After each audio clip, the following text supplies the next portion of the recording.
Alright, today's video I'm back with some flea market finds here. I don't post those very often, but I did make it to the flea market and it was a big one. It was a relatively big one. They had the regular swap meet, but not only that, but they had the kind of the auto and collectibles swap meet, and one was $5 to get in, the other one was $8 to get in if you waited an hour afterwards. I don't know what I would have missed if I had gone if I'd gone for the $15 price. I didn't really want to do that. If I'd done that, I wouldn't have had enough money to buy some of the stuff that I bought today. And I got I kind of say a bucket list item. It's worth virtually nothing, but I paid $3 for it, and that was some of the last money that I had. I spent every cent I had. I didn't realize how much I was going to need because I bought one item for $40. I don't have that in this particular video, but you saw the traffic arrow that I bought a while back ago. Some guy had an enclosure for it, and it's all a piping system and stuff, and oh my gosh, it's pretty heavy, but what am I going to do? I don't know. I just only needed an aluminum door so I could plug a light bulb behind it, but I'm not sure what I'm going to do because I can't put it in this room. It's too big. That was the whole point, is putting that traffic arrow in the corner here, so I'll have to figure out something. And there's all kinds of wires coming out of the light thing and everything. It's quite something.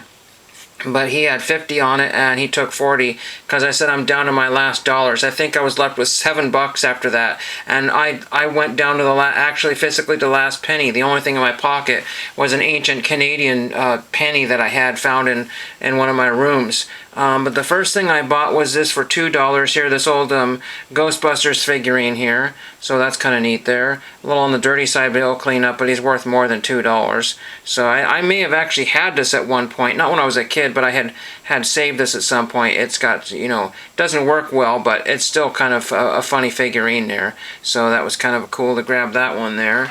And then, I don't know exactly what the second thing I bought was, but I bought this. It says Checker Motors Corporation.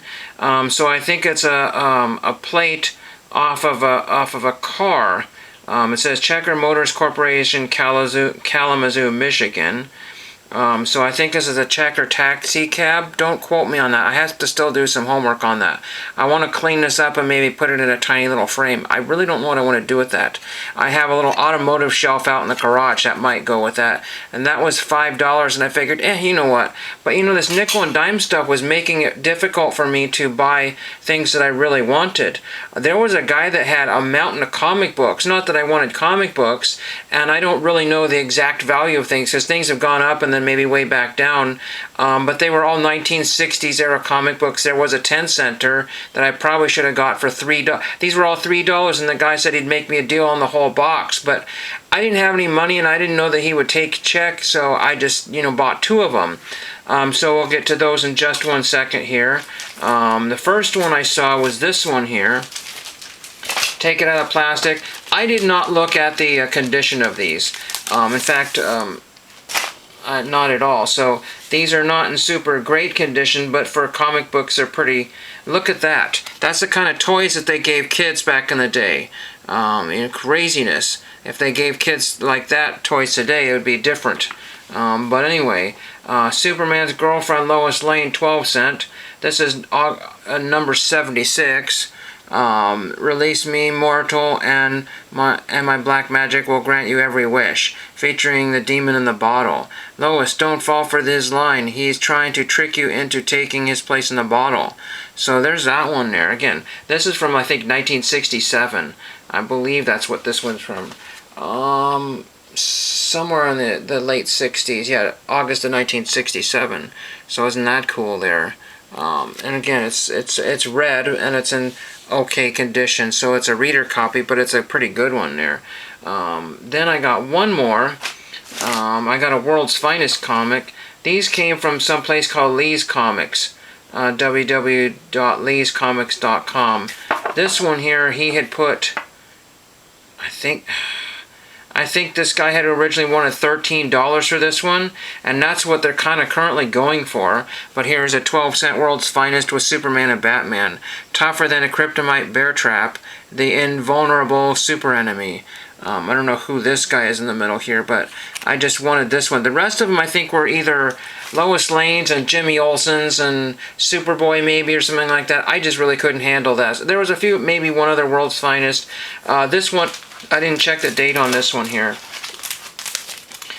This one is number 158, and it's actually in better condition than the previous one, much better condition. So maybe this is worth more than $13. I'm trying to find the copyright date here. 1966, so a year older. Your two favorite heroes, Superman and Batman, in one adventure together. How neat is that one? So I looked this one up. It's not super valuable, but it's still fun to find those. And I don't usually find comic books, you know, under 25 cents or whatever. I rarely even find those. So let's get into the next stuff here. I don't have everything here. There was a bunch of free boxes. In fact, my friend's son and I, we found a free box of mirrors. The entire box of old car mirrors and motorcycle mirrors. So I got one kind of side mirror here, probably for a scooter of some kind, made in Japan, I believe. And this will clean up, and I'll throw that in the garage on the you know, junk shelf or whatever. Really don't know what I'm going to do with that, but had to have it because it was free. He wanted all of them. I said, you can't take all of them. And then this is out of some weird 60s automobile. I don't think it's 50s, but look at the heck. What in the heck is this? This dirty old mirror here. And it's got a weird, strange bracket on it. Anybody know what this bracket is? That came off of something really super ancient. I don't want to say it's like a 1960s era, maybe 50s. That rust will probably clean off well enough. Just polish that out and then maybe throw some silver paint on there. But still, that'll clean up pretty good. And again, they were free. There was another free item here, and this is Chevron windshield wipers, or windshield scrapers. 24 pieces. I have not looked at this one, but it's got an old like 70s or early 80s Chevron box there. It was pouring rain and a lot of stuff was getting damaged and wet. But again, this was free, so I thought I had more of them, but it looks like I've only got 4. Maybe I have more, they just fell in the car. But yeah, the Chevron, and I guess you put that on your pocket or something. So maybe these were for the people to use at the Chevron dealership. I don't know. Maybe they had them for sale, but Chevron, above all, means service. So I gotta look and see when those logos were used. But yeah, these look very 70s or early 80s. Again, a lot of people, unfortunately, get the dates of automotive stuff completely wrong. So they like to say 1950s and 60s for everything. And one thing I found here, somebody didn't know the age of something I bought here. So here's a 1980 Quaker State Sterling oil-free gasoline when you fill up TV commercial. And so there were actually oil cans, and that's what on my bucket list, oil cans. And so I said, you know what, I gotta get one. Somebody said $7 or $7.50 for one that was an old Texaco, or a Texaco one that looked really cool, and I was like, oh shoot, I should have gotten that one. That one looked cool, and it was probably a little older. And then they had some other ones, but I didn't bother to ask them because it was busy and crowded in that spot, and prices were all over the place in that particular booth. Some things were like $5, like that little checker cab plate, I think it's what that's from. And so I got one of these, but it says 1980 Quaker State Sterling, and the guy said, oh, it's probably from the 1960s. It could be, but there's a reason why I say it's probably not from the 60s. So here's Quaker State Sterling motor oil. It's not super mint condition, but it's better. There's a little rust spot there, some scratches there from being stored next to other ones there, and that's where it was open down there. A little bit of oil still in there. But what's interesting here is on the top here, if you know anything about the 70s and early 80s, you know the gas crisis, the energy crunch and stuff like that. See, Quaker State Sterling energy-saving motor oil. So why would you have that on there? I'm guessing this is circa like the late 70s, early 80s. That would be my guess, even though this is metal. There was an ad from 1981 that I saw that had a cardboard. One of these, it was dated. This one doesn't have a date on it, but one of these was dated 1981. I'm trying to figure out when the Sterling motor oil is used, but nobody on the internet seems to want to be able to tell me. They just want to make you to think that all these oil cans are from like the 40s and 50s and maybe the early 1960s. And that's what people think. Oh, it's all metal. It's got to be old. But I said, look at the font. That's relatively recent looking font. That screams 1980s to me, maybe 70s. So it's not super ancient. But I had the biggest problem around this particular area, especially because people want a mint for things usually. And if you watch American Pickers, you'll find out that Frank Fritz is a huge oil can guy. And then ever since that American Pickers episode came out and everybody, and then all the other ones where he's finding oil cans and talking about the price and stuff, they doubled, tripled, quadrupled, 10 times, 100 times in value. And then there were no oil cans available. You would find other grease cans and other things, and I would never find an old metal one. Sometimes they were cardboard and they were leaking and they had all kinds of crud in it, and I didn't want any of that stuff. So I wanted a nice metal empty one so I wouldn't have to worry about any kind of oil leaking or doing anything. So that is my bucket list item. Finally getting a relatively worthless oil can here. I'm going to make sure it's not leaking here on the table here, because you have to realize that these things are old and they might have some oil still in it. So there's some, it probably is leaking a little bit of oil. So I have to be very, very careful. Again, it's empty, virtually empty, but you want to be careful when you store that stuff so it goes out in the garage somewhere away from anything flammable. Then the last thing is, with the very last purchase I got here, and again, when you see stuff at swap meets, you've got to take every price for a grain of salt. You've got to take every price you see on the internet for a grain of salt.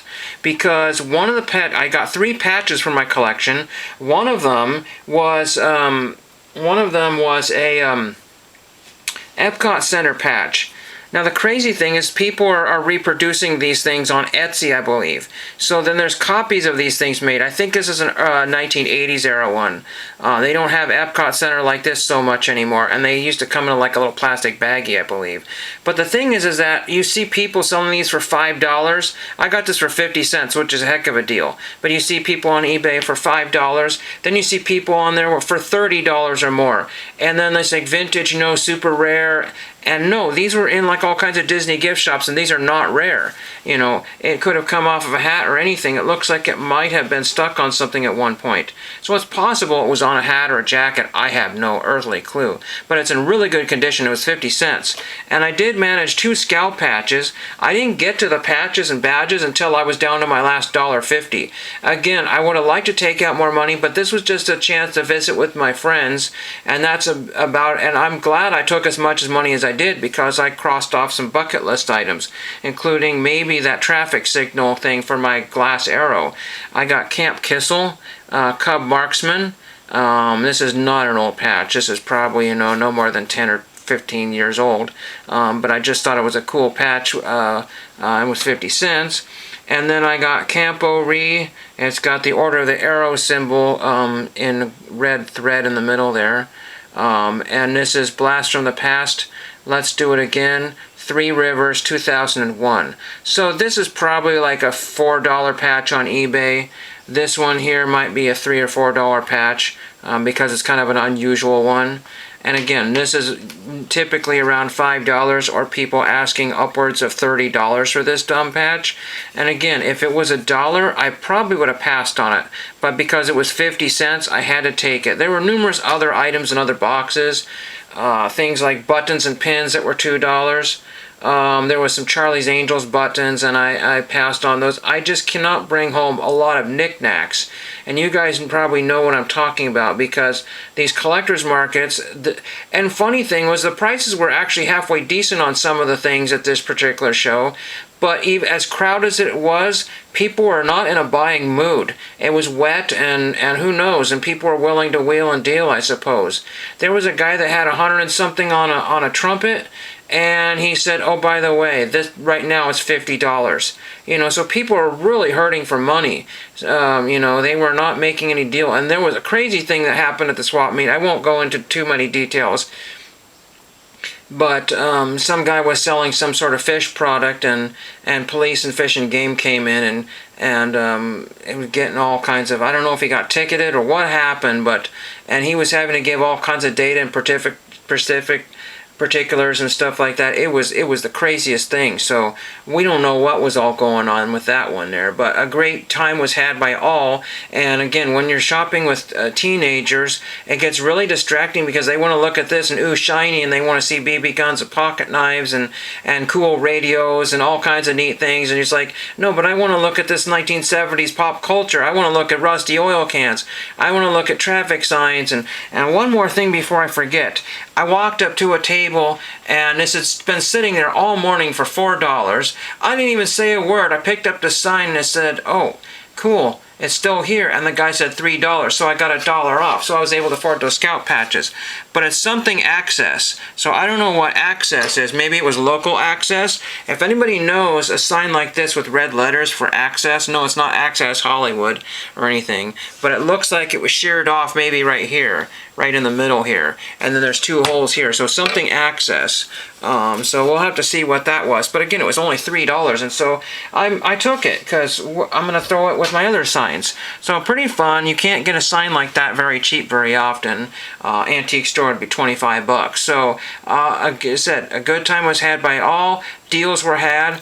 And I got my bucket list item, the oil can, which I'm going to clean up right now. Get that off the table here. Hope you enjoyed that, and thank you for watching.